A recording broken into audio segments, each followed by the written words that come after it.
আসসালামু আলাইকুম। বাংলাদেশের স্বাধীনতা দিবস ১৯৭২ হতে প্রতি বছর ২৬শে মার্চ উদযাপিত বাংলাদেশের জাতীয় দিবস। ১৯৭১ সালের ২৫শে মার্চ রাতে কাল রাত তৎকালীন পূর্ব পাকিস্তানের জনগণ আনুষ্ঠানিকভাবে নিজেদের স্বাধীনতা সংগ্রাম শুরু করে।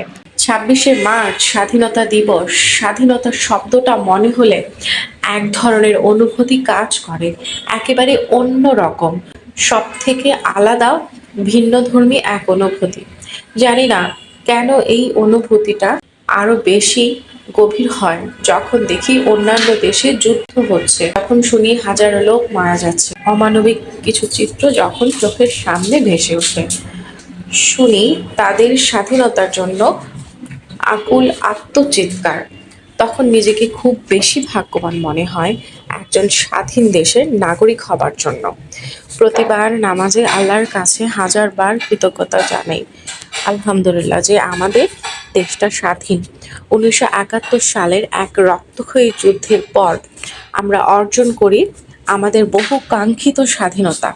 দোয়া করি সব শহীদদের জন্য যারা আমাদের জন্য স্বাধীনতা আনতে গিয়ে জীবন উৎসর্গ করেছেন, আমাদেরকে একটি সুজলা সুফলা স্বাধীন দেশ উপহার দিয়েছেন।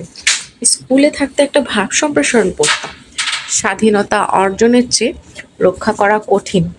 তখন এটার অর্থ ভালোভাবে বুঝিনি, এখন বুঝতে পারছি কিছুটা কেন এই কথাটা বলা হয়েছিল সেই ভাব সম্প্রসারণে। আমি স্বাধীনতা দেখিনি, টিভিতে দেখেছি, তবুও দেখে অনেক কিছু অনুভব করতে পারি যে একটা পরাধীন দেশে মানুষ কতটা অস্বস্তি নিয়ে, কতটা কষ্ট নিয়ে বসবাস করে। তাই আমরা সব সময় আমাদের শহীদদের প্রতি শ্রদ্ধা জানাই এবং তাদের জন্য আজীবন আমাদের এই শ্রদ্ধা এবং আছে। আমাদের দেশে ২৬শে মার্চ আসলে স্বাধীনতার কথা মনে করে সকল শহীদদের শ্রদ্ধা জানানো হয় এবং বিভিন্ন স্থানে শহীদদের কথা মনে করে সেই লাল সবুজ রংটা ধারণ করে চারদিকে আলো জ্বালানো হয়, শুধুমাত্র শহীদদেরকে শ্রদ্ধা জানানোর জন্য।